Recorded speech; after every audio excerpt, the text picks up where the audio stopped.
What's up guys, welcome back to Tech Phantom, and this is the Samsung Galaxy A54 5G and it's our review whether you should consider buying this smartphone or is there any other smartphone in this price also.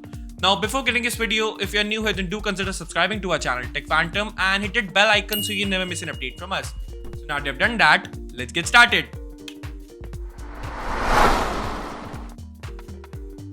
Now this video is being sponsored by Samsung Smart Cafe located at Gumanpura, Kota, Rajasthan. So you can also find the link in the description below to visit the location and also the contact number to get the best prices out of your Samsung smartphones.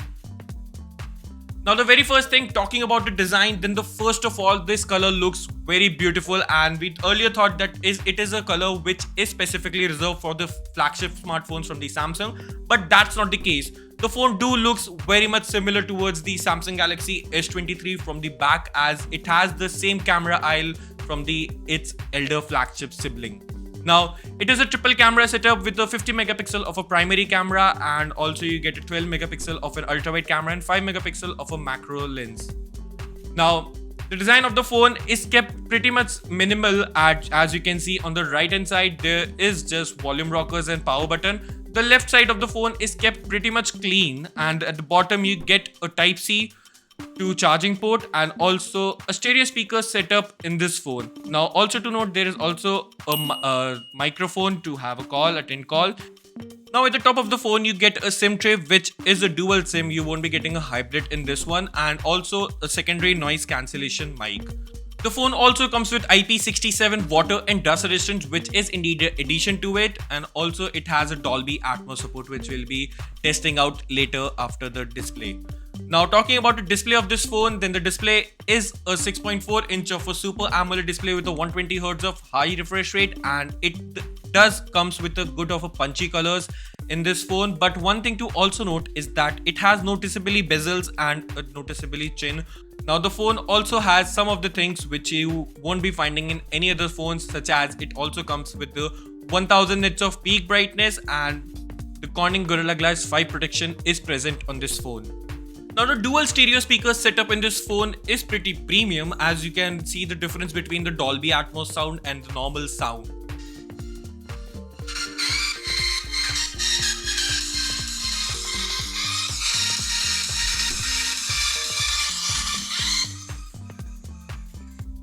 Now you might notice that there is only just a bit of a sound bump in the Dolby Atmos support, but that's not the case.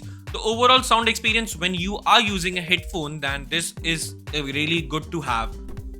Now talking about the cameras, then the 50 megapixel of a primary camera in this phone is supported by the OIS, so it does take a very good pictures when the correct lighting is provided. Also, the colors are punchy enough and they are typical Samsung images, so they do turn out to be very good.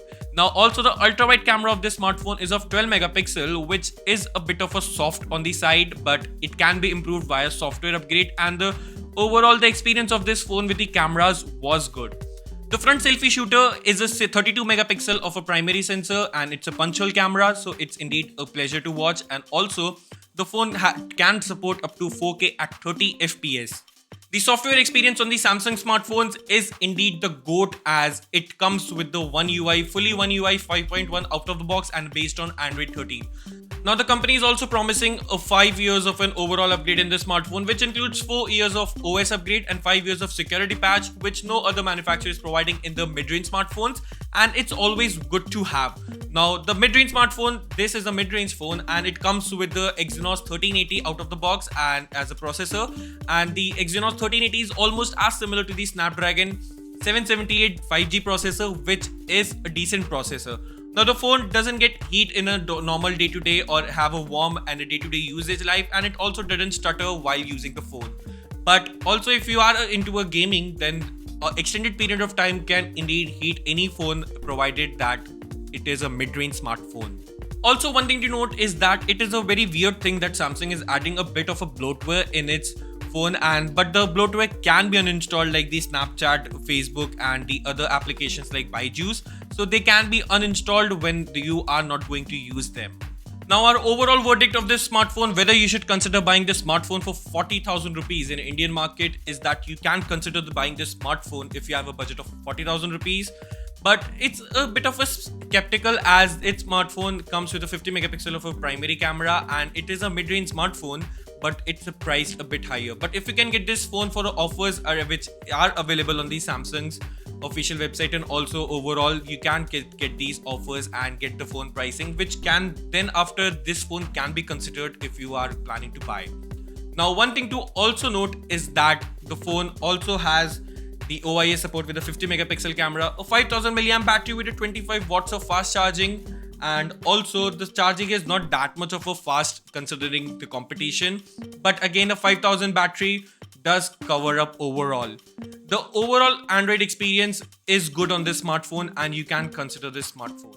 Now, if you enjoy this video, do consider subscribing to our channel Tech Phantom and hit that bell icon so you never miss an update from us. Thanks a ton for watching, and I'll see you the very next one.